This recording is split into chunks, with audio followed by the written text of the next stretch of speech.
Good morning. Welcome to Almus Market Morning. Economic news from US continues to support the expectation of higher rates, and the non-farm payrolls report on Friday was the latest. New job creations came far larger than expected at 457,000, although unemployment rate inched up slightly to 4% from 3.9%. More importantly, the month-on-month wage inflation rose 0.7% versus expected 0.5%. Not surprisingly, both the short-term and long-term yields soared.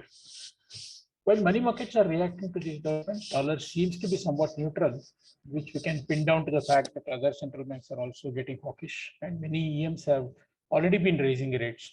Euro in particular has been well supported on dips, with its newfound hawkish tone from ECB, which was somewhat unexpected for the market.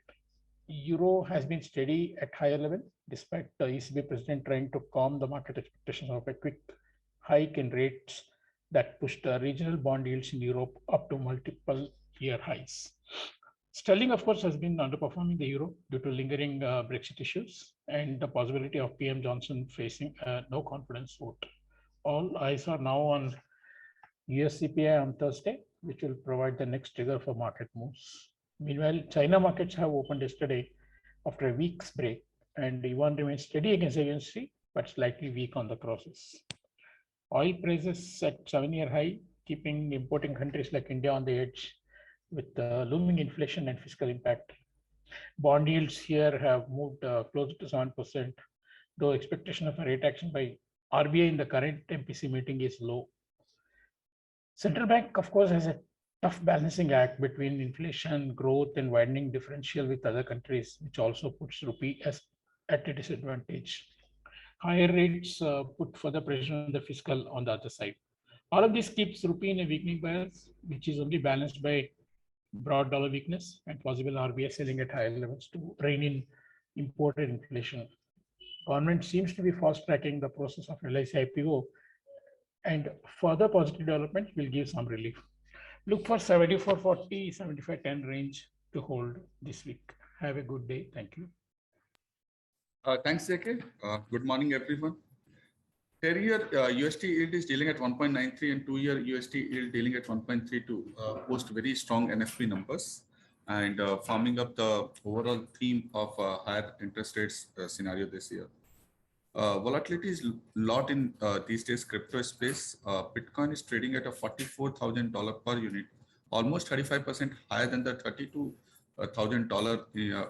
Somewhere we traded that market on 28th of Jan. So 10 days, market has given a 40% of return.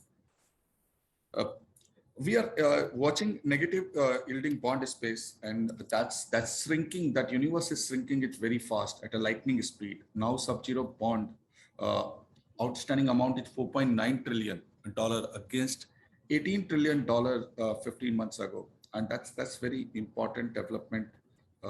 Looking like people are looking positive rate scenario everywhere in the world. It's already mentioned by JK on crude oil. Brent crude oil got registered at $94 per barrel. There's a kind of a positive progress on US-Iran talk by Biden decision to restore the sanctions waivers. That could give some resistance to crude oil. Indian 10-year yield closed at 6.88%.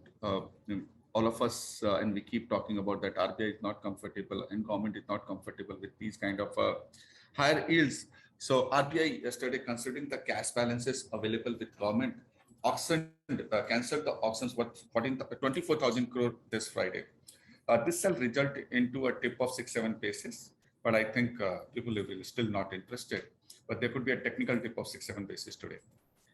RBI meeting is rescheduled due to yesterday a holiday in Maharashtra, and now the outcome is expected on 10th Feb. We believe that the real interest rate scenario increase will happen only when the repo rates will be taken higher. But RBI can do a minor readjustment on a reverse repo, which is currently dealing at 335. RBI can indicate or may also increase that reverse rate repo, but that will not impact in any ways corporate borrowing rates. Asian currencies are stronger today, and that's mainly led by Korean won. Korean won appreciated beyond 1200 per USD, dealing at 1197. Thanks a lot. Have a nice day. Thank you.